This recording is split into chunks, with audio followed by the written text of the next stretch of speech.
Well, I had a good job working for Armstrong World Industries, but because of my new job that we get into, I had a lot of shift work, which is really difficult, especially when you have children, and the family to me is important, even though a good job is nice.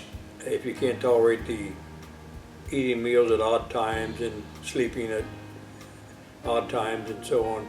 So I wanted to make a career change, and I wasn't so sure what I wanted to do, but I had an opportunity to get into a dealership that was open in the marine business, and that's how I really get into it. I was totally new to it, but I had mechanical experiences and electrical experiences.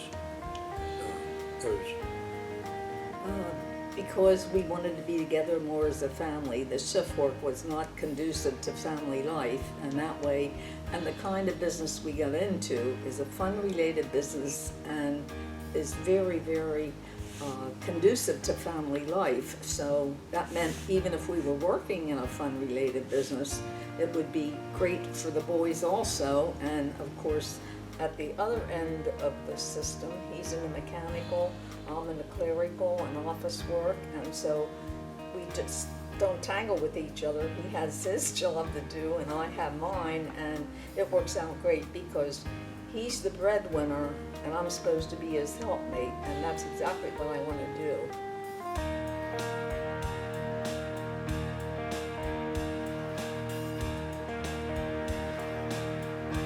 Well, any new business has a struggle with lack of capital, lack of experience. You never know where your customers are coming from. That's why most new businesses fail, because first of all, it's a new experience. Otherwise, if you ran it longer, it wouldn't be a new business. So that's most of the challenges. Plus, I did mention you're undercapitalized, and cash flow is always slow for the first couple of years, and developing and building a business takes time. Well, there were challenges, but I didn't want to involve him with them. I wanted to take care of, he mentioned mainly about the money situation. And yes, it's hard. We remortgaged our house and, borrowed money, and we started in the fall but you have to start sometime, and that was a good time to get more familiar with the business, but it was really hard. So I found a very good job, fast moving in the mornings, doing some livestock reporting work, and that way I could be done at noontime and spend the afternoons helping him and also being there when the boys came home from school. So all this was very important to both of us.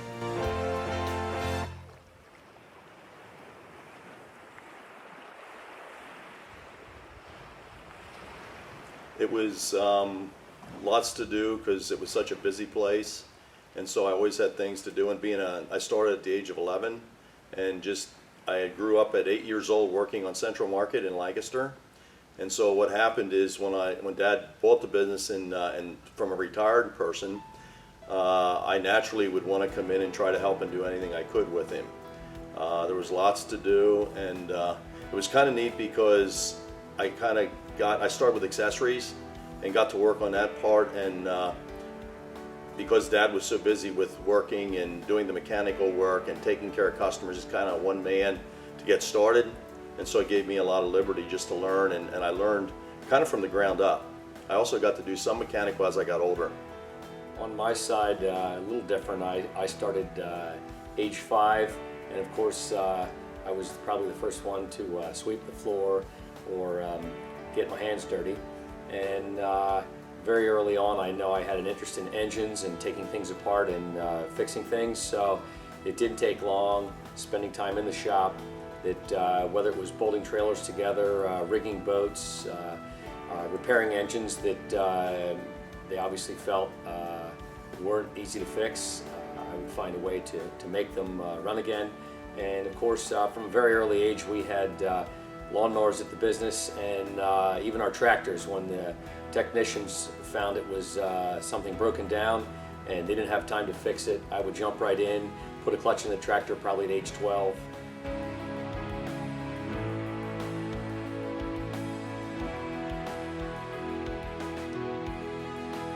Well, people always ask me that. Well, first of all, I didn't choose where I'm at in life, and I said they make trailers which can take the trailer, take the boat to the water, and the size boat that I chose to, up to the size boat that I wanted to sell and service, were trailable.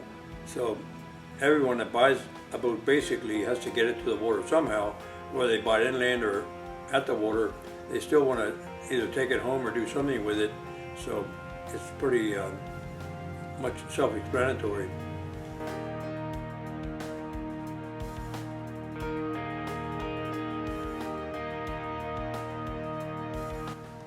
Well, I started doing the website in about 2006 or so, early on when I came here, and then from there it's expanded to a 600 or so page website with potential for more pages in the future.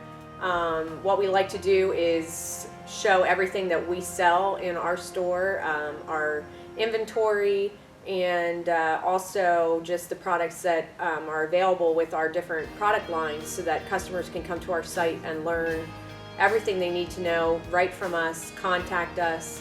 It's expanded into us shipping canoes and kayaks and accessories all over the country, and some actually all over the world. So it's been really cool to see how it's developed from just a few pages with information and just, you know, a little bit of stuff to a basic, now big, huge website where we have everything to tell customers about all of our products.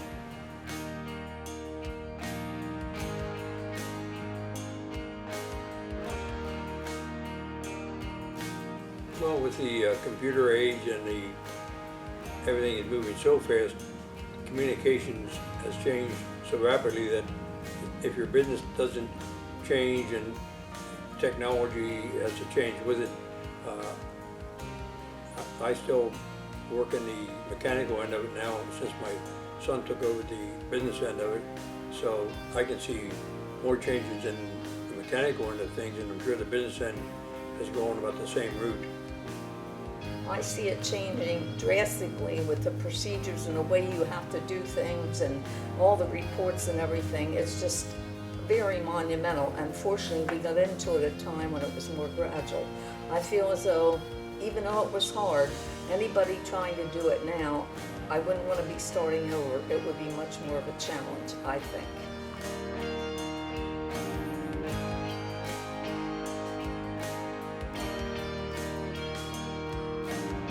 Well, at one point I was always training mechanics, and at one time when we had many dealers in the area or even close to us, I would train the mechanics to get an education and send them to school, pay for their schooling, pay for their lodging. And at one point I made up my mind, I'm getting tired of training people and then have them leave and go somewhere else for more money after I spent the time and effort to train them. So I decided I'm going to be a mechanic and wasn't a master first, but after I became one, I held the degree then from there on out.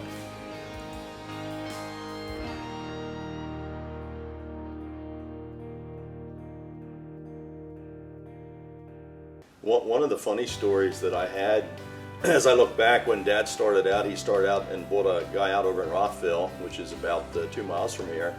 And one of the things is he had some technicians working there, and a boat came in that was an outboard, and the bilge had fish parts and crab parts and all that stuff in it, and it was kind of smelly. And so work needed done in the bilge, so Dad pulled all the guys together and they threw change up on the boat, and he said, "Dale, you do it." So I got to go in and for a couple, probably pennies, but anyway. But what was neat as I look back on it is my dad, you know, sometimes owner sons, the boss shows favoritism toward them, but there was never that. Dad always has been a fair person with everybody, and if anything, he expected more out of his own kids, and that's a good thing, because you shouldn't be handed a silver spoon. You should work for what you get.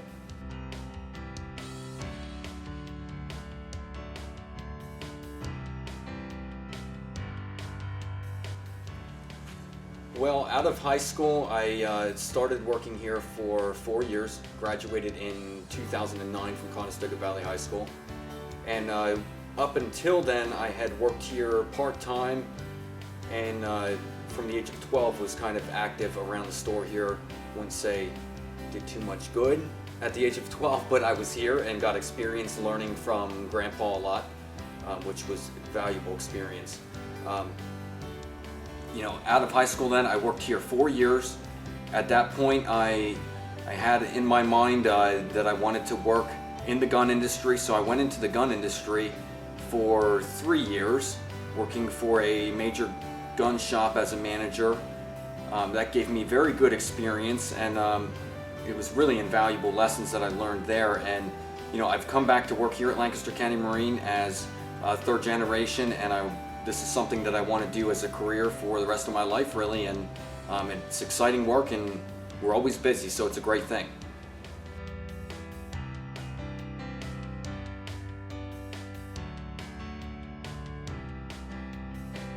What made me decide then, actually in school, my parents had always pushed get the most out of your education that you can, because you only go through school once. So I'd taken, back then it was called academic courses. I took all that. I took as much as I could. I really leaned toward music in school because I had played trumpet. I enjoyed music. I enjoyed singing. And so that's something that I took part in. And so as I'm taking you got to take these SATs so that you can go on. If you're going to go to college, you got to send SATs in. So I did those. I did very well at math, and I did okay at the English part and the other thing. But math was always something that I really enjoyed, and it kind of went with music. So I was geared up to go to college and sent my SATs in. And around January of the year I graduated, a man that had called on us as a distributor said to me, he said, "Dale, what are you going to do after you get out of school?" And I said, "I'm probably going to college." And he said, "Well, he said, my wife and I both went to college, but he said, you don't have to go right out of school." He said, "If you want to work for your dad a little bit," he said, "your dad, starting out, it's a struggle. It's hard to start a business." And he said, he's a very hardworking, he's honest, and he said, "Go ahead and work for him." He got through the worst years. Go ahead and work for him a little bit. And he said, "Give that a try." He said, "You can always go to college later." He said, "Also," he said, if that doesn't work for you, he said, "I'll pay you twice whatever he pays you." So it was kind of one of those things. It just was an incentive to know that. So at being young at 18, living at home, you really don't have expenses. You don't have things going on. So I did it, and I've never looked back. Well, deciding to join the business was a pretty obvious answer there. As I was preparing throughout middle school and high school, I kind of had a goal where I knew I wanted to become a service technician, work with my father in the dealership, and of course, being a trained technician was one of those goals that I was still going to keep my academic grades up, and one of my goals throughout school was to maintain straight A's, and it's something that I worked for and I achieved. But being prepared to go to college, it was most of my counselors and teachers were, of course, telling me, "You've got to go to college, you've got to go to college," almost similar to Dale's scenario. But I kind of had an alternative motive, that working in the shop for my junior and senior year in high school, I was able to work 40 hours a week here at Lancaster County Marine, and half days of school to get my education in. The other half of the day was to come work in the service department and continue until closing time. So I became junior year of high school. I started Mercury certification training, and in the I think January of my senior year in high school, I actually got my certification from Mercury Marine. With those 2 years of training, it was great because before I came here full time, I was already a certified technician.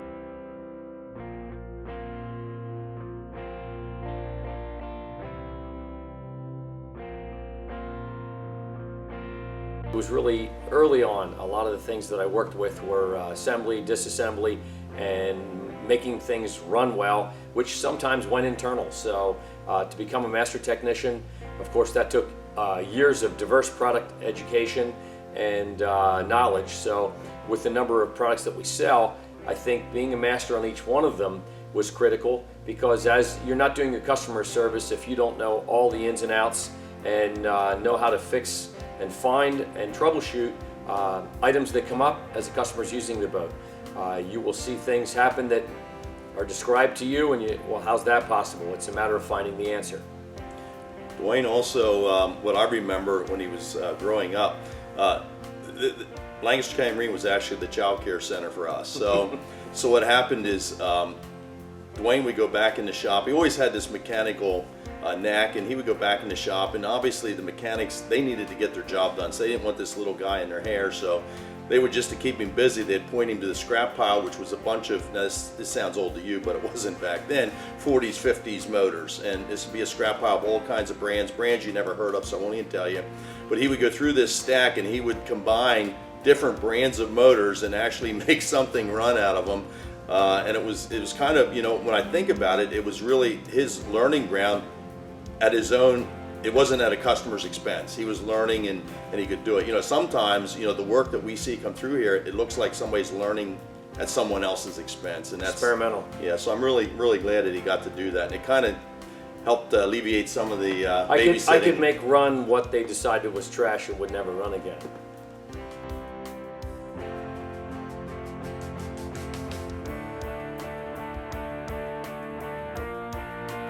Since my family's here, and since I like to cook, and I could work it in with my schedule, you know, I wasn't at a place where I couldn't do that. The same way with him. If we were working out in industry, which I had worked at Armstrong also, when he was there, you retire, there's no place for you. But here, there's always a place for us until we can't handle it. So I'm very happy to do that, and I get a lot of satisfaction out of being with my family and taking good care of them.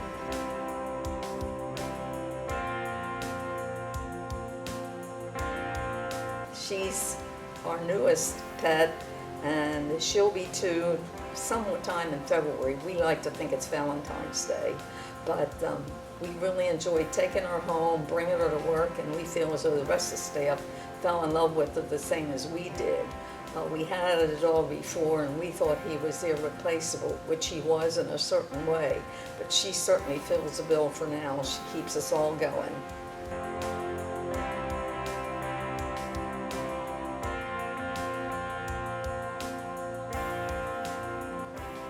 Well, if the business didn't exist, I would say that I probably would have gone the route of doing something with graphic design, possibly website design, but I really enjoy doing photography.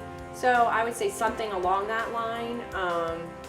Where would I be now? I honestly don't really know where I would be per se, but I would definitely have pursued something where maybe possibly it would be, you know, some sort of local business doing media design or website design for a local company. So what would I have pursued? That's kind of funny because there's a lot of things I'm interested in, but I don't know, you know, maybe a drummer in a band. I love music, so maybe that's one of my big interests, so maybe a drummer in a band would be something, but also I have a lot of interest in the firearms and such, so maybe I would have stuck with that for a longer time, but again, with an opportunity like this, there's no reason to look for something else. As a career, I think part of my interest, I was a very good student in math, and I enjoyed history, and I think machinery always intrigued me, whether it be in the military, aircraft, whether it be ships, tanks, anything that I could get into reading about really intrigued me. So I think it would have probably been first maybe a military career, but I believe it might have led to engineering. So whether it be naval oriented, whether it be aircraft oriented, I believe that would have been a path I would have gone down.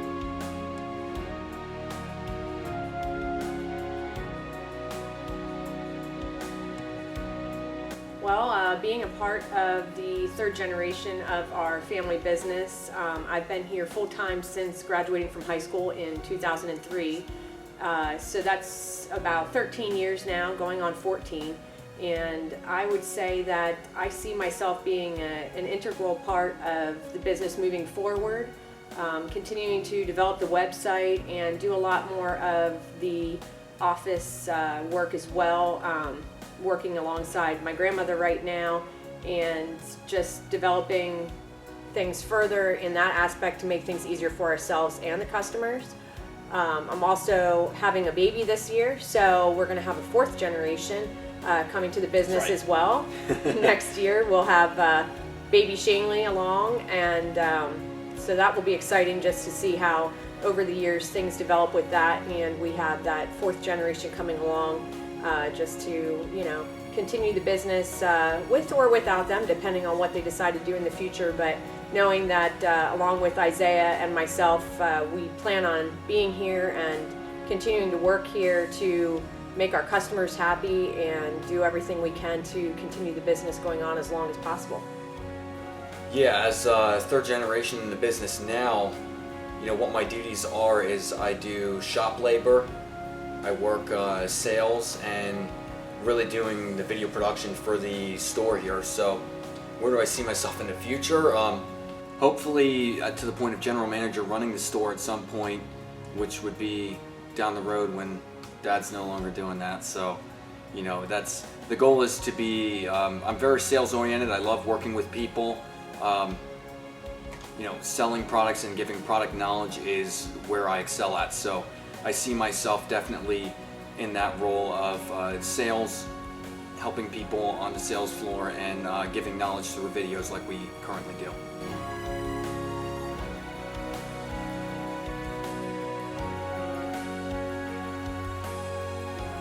Well, I would say my wife, because, not because she's sitting here, because that doesn't scare me a bit. No, because if she wasn't supportive of me from day one, I mean, number one, things were lean. The first several years, you were really lean. In fact, she actually took a part-time job in order to keep food on the table. So I would say, and they make the statement behind every successful man is a woman, but that is true. So in my case, it is really true. Clearly, I would have to say the success of the business is definitely because of my work on the website. Yeah, I can't laugh. a little about cocky, it. right? No, but seriously, the success of the business, it's definitely one of those things where it takes a lot of different parts to make the business successful. We clearly wouldn't be successful without our customers, but it's a two-way street because we can't have customers if we're not here. So I would say that it's just a lot of teamwork, and we all try to pull in to do what we're best at doing and working together. And of course, you know, having 50 years of dedicated customers coming back to us and new customers coming all the time is definitely a help. Yeah, I mean, I don't know, you know, we are the future of this company, right? Right? But Sure. no, seriously, probably if I had to choose one person, I guess, I think that's what we're doing. We're choosing a person here. So I would probably choose, I would say Grandma, because she makes the best home cooked lunches every day. I mean, it keeps me coming back to work here. So I would definitely say Grandma would be the person that I would attribute success of the business to, which might sound funny because it's like food, but food's Food's really important to me. So It's true. Good point. But to attribute the success to one person besides myself, just I have a better answer. I would tell you that the success of our business is mostly due to hard work by a lot of individuals, but a lot of terrific customers. Without the customers, we wouldn't have a business. We wouldn't have the success that our business has achieved.